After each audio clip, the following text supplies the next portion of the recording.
All right, Meredith, thank you for joining us back at Thanks the for having me. Dallas International Film Festival, Day 2.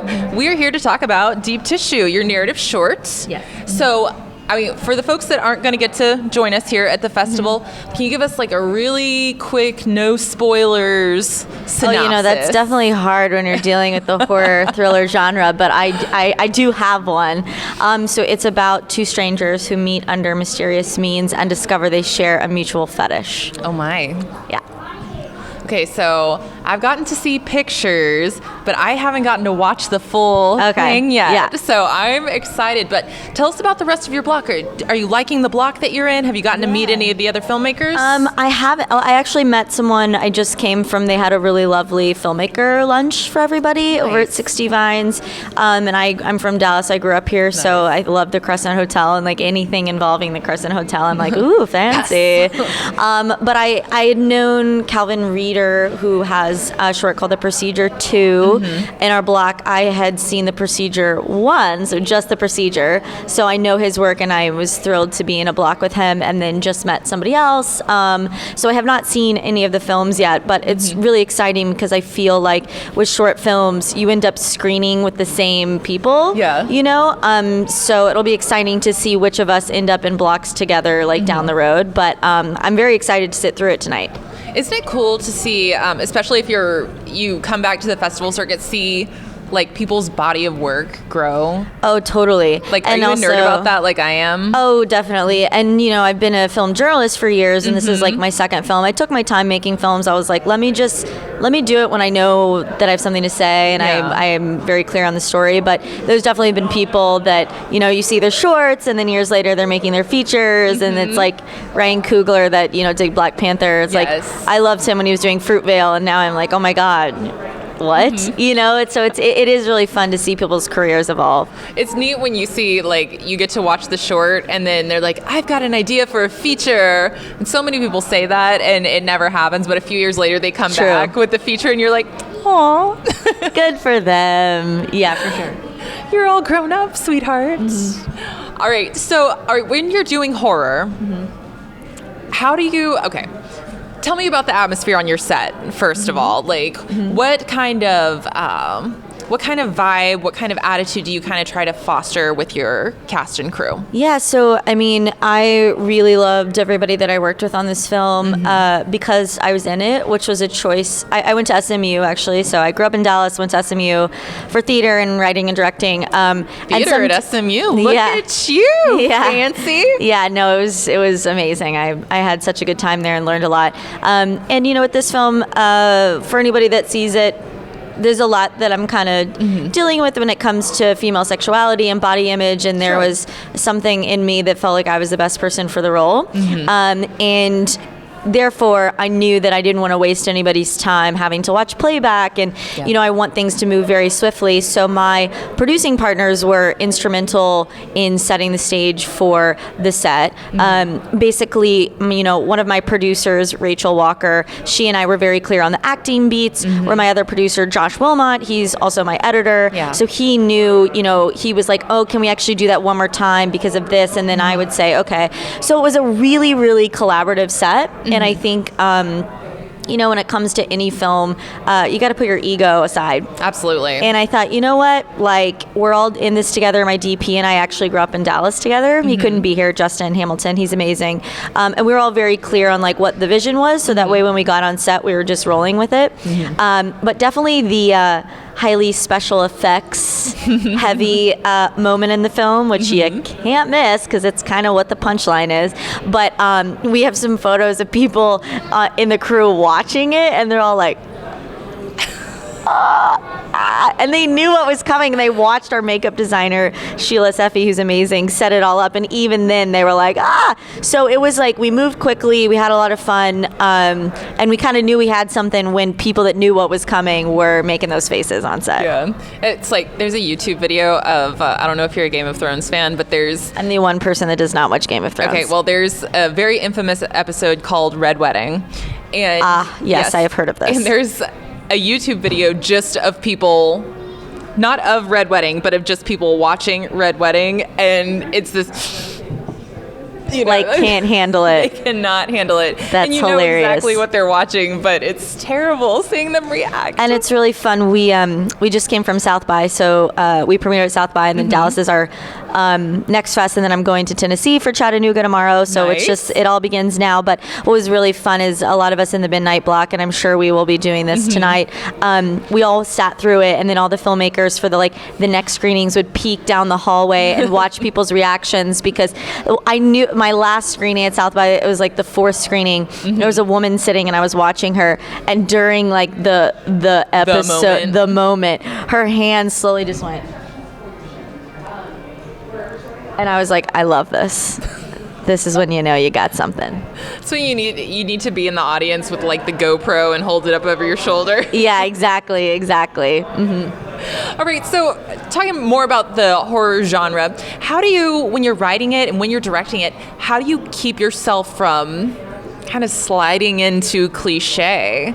Yeah, I think that's a great question. I mean, with this film, I think it's really fun with the horror genre to, at least for the kind of horror and thrillers that I want to make. Even though I didn't set out to make this a horror film, I knew that it would get lumped into sort of that genre. The Midnighters. The Midnighters, yeah. I just was focusing on telling the story. I was thinking of it more as an erotic thriller.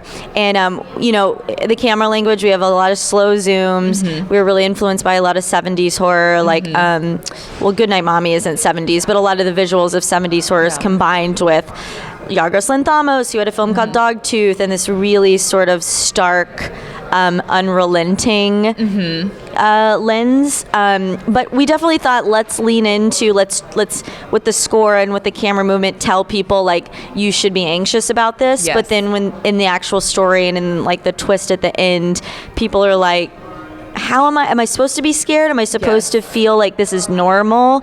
So I think it was really fun at every step of the way. For every like horror trope, we were like, but let's flip it 180 degrees, or let's tell this from a female perspective, or we were constantly trying to like push the boundaries of what we've seen in horror before.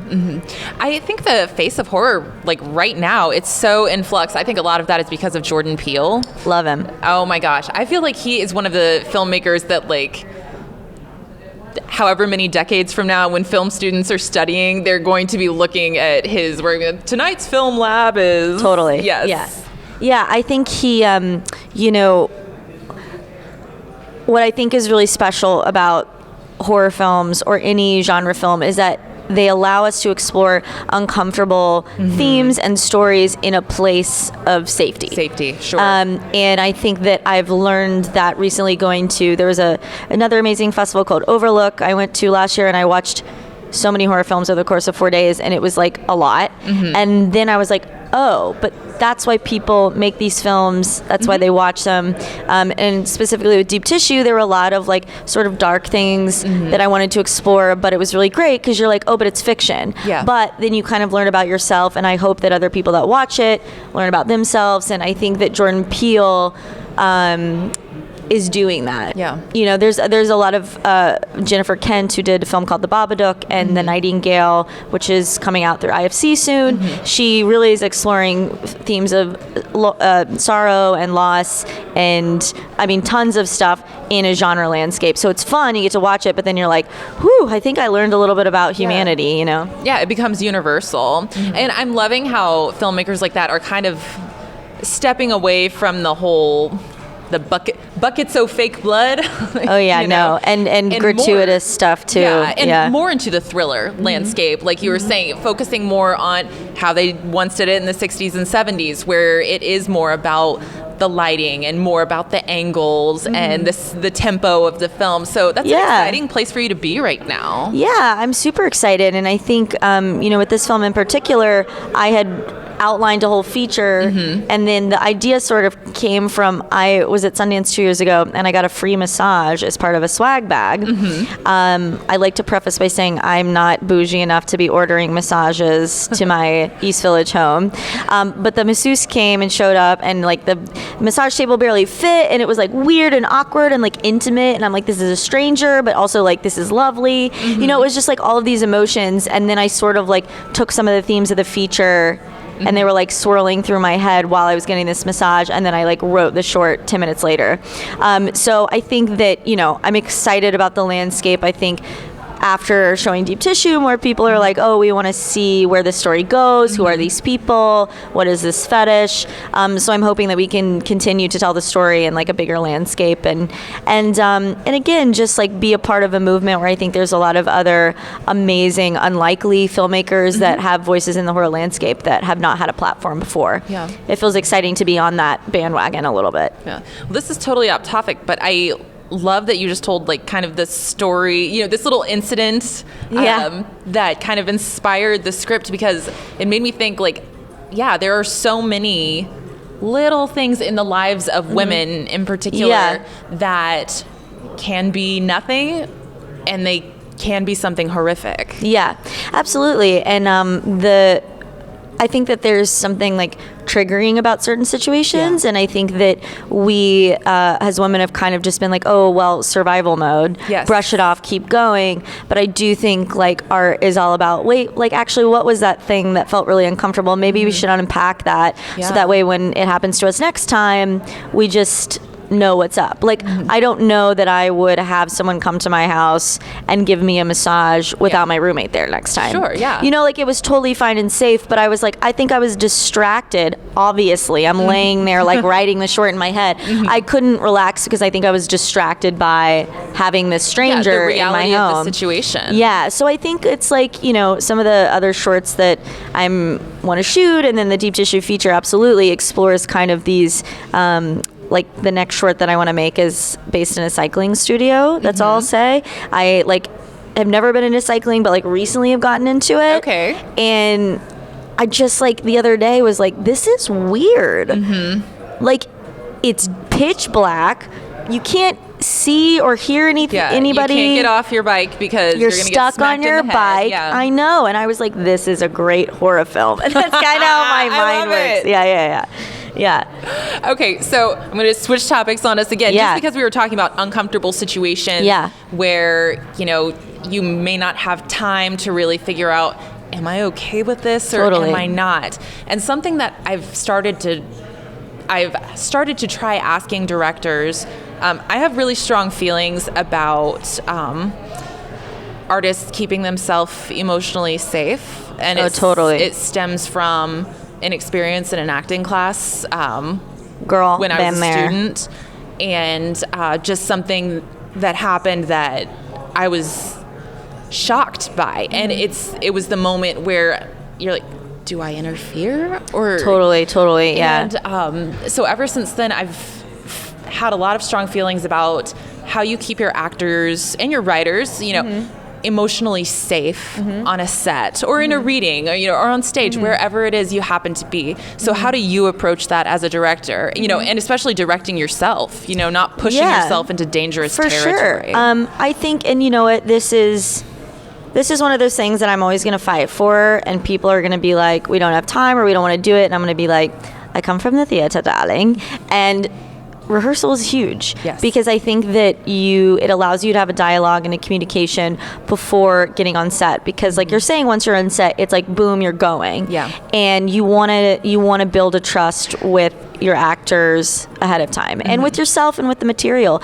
I think, you know, specifically with Deep Tissue, my other cast member, Peter Vack, I knew I wanted him to play this part. He was supposed to be in my first short, and then because of scheduling had to drop out. And I was like, I know that Peter, he makes really provocative and brave work, and he always is just like down to do stuff, and I think his work is so strong, and I thought he's going to be down for this, and he's going to show up and he's going to elevate me as an actor and a director, which he absolutely did because he's also a filmmaker.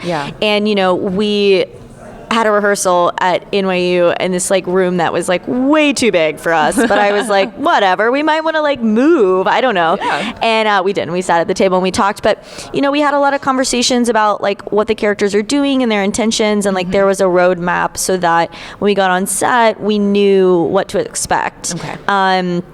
And still, like, you know, shooting our main scene, like there was a moment where he was like, it's not real. And like saying that to himself. And I was like, do we need to stop? Because we can always stop. I don't care if we're going to be behind schedule. We're not moving forward unless you feel comfortable. And he got back in it and did like an amazing job. So I think it's like a balance of like being And like I knew Peter. Like Peter was my friend, so like I hope that he felt like you can trust me. I'm not going to put you in any positions you feel uncomfortable with. And I hope that he felt that way. Yeah. He was with us at South by, and I think proud of the film, and you know, he's amazing at it. But I definitely think it's have as much conversation you can ahead of the shoot. Sometimes you don't have that luxury because you got to get on set and go. And I think that, you know, it's just always checking in with people and listening and making sure that they feel supported by even like their hair and makeup people and costume. And it's like sometimes actors are spending way more time with those people than they are with the director. For sure, yeah. So I think it's just, like I said, I was really happy with everybody that worked on the movie, and I felt like, okay, like those are people I can continue to make work with, and I trust them, and so therefore if I'm bringing in an unknown actor into the situation, I can be like, these people are chill, you're in good hands. So, and I'm still learning how to do all these things. So For sure. It makes me so happy to hear you say that, because you've probably read the story yourself. It's a very famous film where an actress was not informed about what was about to happen in a scene, and it was just very emotionally damaging. You know what I'm talking about. Yeah, and it recently, that kind of recently came to the surface. Yes, the director recently admitted it. And there was it shocked me when the director admitted it that there was no backlash. Everybody's kind of, you know, he said like, well, I was making art. And I'm like, I really think, and I hope that first of all, we're moving into a time where not just men are behind the camera. Right. And women are behind the camera. And I think women approach things differently than men, and just by our nature. And I think men too, you know, I had a lot of men that I worked with on Deep Tissue that are amazing, you know, like I'm all for like whoever wants to be an ally to the diversity movement. And you know what, I think it's you sign things too, you know, you have contracts. Like back in the days when they were making those films in the 60s and 70s and 50s, it's like, I don't know how protected people were. Right, exactly. So yeah, you've got legal stuff going on now. And also I think that you have your point people on set that you trust. And it's really, really unfortunate and crazy to think about how many people throughout the years have been in those positions, and that's just something that got press. But you know, I even know, like you were saying, you know, we all have friends that have been through that. I've been through uncomfortable things like that. I think that all these movements, I hope, are empowering people to say, you know what, no. Yeah. You know, and people that are behind the camera to say no as well. So I hope that we're moving towards that kind of stuff not happening anymore. Yeah. One of the last things I want to touch on before we go, we talked about you did theater at SMU. Yeah. That's one of the top theater programs in the country. If you don't know, it's a very big deal. So you come from a theater background. You also have a journalism background. And there's so many films this year. It's really cool that have either directly or indirectly the theater is a player. Yeah. And other mediums, you know, music, poetry, photography are kind of the supporting cast of the film. So how has your other artistic experience, theater especially, which does not get as much attention here as the film industry does, you know, if you're in a place like Britain or the rest of Europe, that's totally inverted. It's much more respectable to be in the theater than in film. But how does that really influence you? What kind of advantages does that give you to have that formal theater background? Yeah, you know, and I've thought about it a lot because I'm like, why did I go to college? You know, it's like we're in that place right now where the new generation, I think more and more people are like getting educated in different ways. Yeah, maybe I don't need this. Yeah, I'm totally supportive. But I would never trade my training for the world. I think it's like, and it's been interesting working in film where dialogue and text was always king for me in theater, and because I did playwriting as well, with film it's like throwing the text out the window. But I think it's like once you love dialogue and you've worked on Shakespeare, then throw it out the window. Yeah. And then there's some filmmakers who are totally visual storytellers, and I think that like we need all of those kinds of people. But I think for me specifically, just like studying like some of the greats like Ibsen and Shakespeare, and being able to like, I think, know that if a word sits right in your mouth then the emotion comes to you. So I think that, like, you know, even working with Peter on deep tissue stuff, like, we'd have some lines where he's like, I don't feel honest in saying that, and I'm like, throw it away. What else can we find for you? And I think that there's a real power in words, and then also being able to throw them away. And I think just, like, you know, specifically in short films, and, like, I haven't made a feature yet, which I'm like, here we go. But just understanding the arc of a scene, which I think has been an advantage in writing shorts, because I'm very used to studying a scene where there's a beginning, middle, end, and it's this, like, nice classic arc. And I think that's been an advantage. So we'll see how I apply that to a longer format. But yeah, you know, I definitely miss the theater, but film is just like, oh, now the camera is another tool that you have. Absolutely. You know.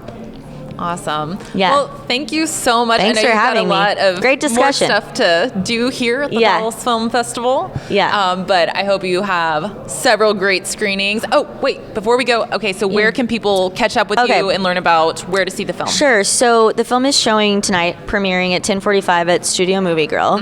I've heard on the street it's sold out. I hope so. Tomorrow at Magnolia at 10:15. I will be here for the screening today, and then I'm heading to another festival. Chattanooga, right? Yeah, tomorrow. But Deep Tissue Film, like, we're on Instagram, we're on Facebook, and then I'm, you know, on the Instagram. I'm really bad at Twitter, so don't go to Twitter for your news, y'all. I'm bad at it. I just am not clever enough. But we're on Facebook and Instagram, and we're going to be at a bunch of different festivals, so we'll be out there. Awesome. Well, again, congratulations. Thank you. Thank you so much. Thanks.